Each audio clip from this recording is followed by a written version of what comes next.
single sentence from John Cena sparked a global controversy. What started as a movie promotion quickly turned into a debate involving China, Taiwan, Hollywood, and billions of dollars. I made a pact to myself when I was like, okay, I feel fluent. We would do these global press tours, and I just happened to be on a global press tour. And I'm like, you know what? I'm gonna do 70% of my media in Mandarin. And I gotta say, I did it. Like, I went over there, spoke, people were taking off the translator headphones, like life was good, everything was great. And at the very end of the day, as with all these press tours, you do like a bunch of prompt to read. Hey, go this place and see this movie, go this place and see this movie. And one of them said like, Taiwan, see this, and it was all in Mandarin. And the opinion described Taiwan as a country. Before we get into Cena's response, it's important to understand what actually caused the backlash. During an interview promoting Fast and Furious 9, Cena referred to Taiwan as a country. What?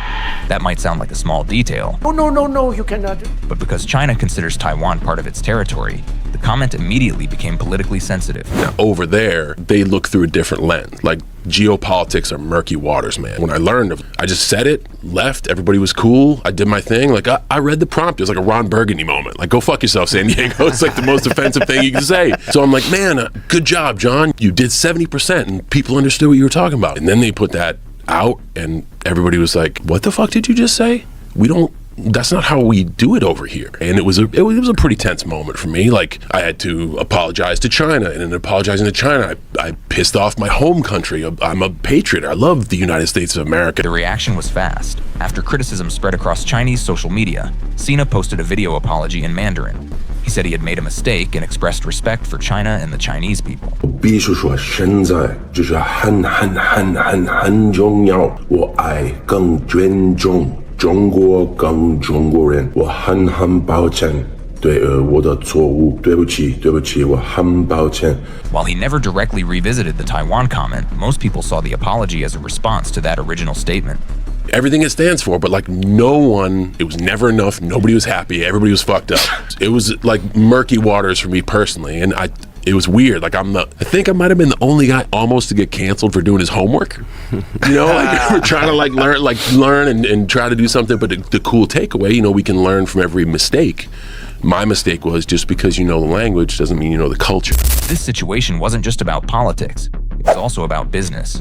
China is one of the biggest movie markets on the planet, and major Hollywood franchises can earn hundreds of millions of dollars. If a film depends on global audiences, even a single comment can create major financial consequences. We even refer to it as Taiwan. I think they refer to it as Chinese Taipei, right? Man, what was in I know what I read in the thing. Okay. So that's, again, I don't know enough depth to know that. And now, like, people are like, oh man, can you speak Mandarin for this? I just won't do it. It's a skill that I have, but it's a skill that's going to remain with me because I don't understand. I don't have the depth of field to know what to call that place in that region of the world, and I haven't done enough research, and I don't have the wisdom, and I don't have like the cultural fluency. What makes this story interesting is that people criticize Cena from completely opposite sides. Some argued he apologized to protect access to the Chinese market. Others believed the apology was necessary because of how sensitive the issue is in China. It became a perfect example of how entertainment, politics, and business often collide. So it was a cool lesson. It sucked because I thought I was just trying to do something good, but it was a cool lesson. Was it really that big of a deal? Man, I thought, like, I was filming Peacemaker season 1, and when they came out with all of this stuff, I went directly to James Gunn and was like, hey man, if you have to fire me, I understand. Wow. To understand why the reaction was so strong, you need to understand the bigger picture. Taiwan has its own government, military, and democratic system. China, however, considers Taiwan part of its territory under the One China policy. Because of that dispute, many international companies are extremely careful about the language they use. And that's why a single word from a movie star ended up becoming international news.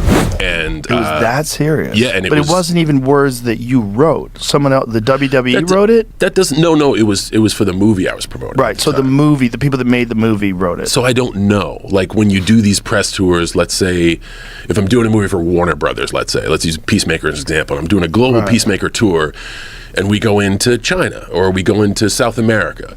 You meet like the PR person there, and they have all the stuff you're supposed to do, and they curate your experience, and they hold your hand. You're like, okay, now we're going to go to this station. And by the way, they just want you to do some shout outs. And so anytime I go anywhere globally now, as much as I want to thank fans for their attention and, you know, investing in the product, I really shy away from like speaking the language because I don't understand the cultural nuance. If you enjoy content like this, please like and subscribe, and share your experience in the comments. Thank you for watching.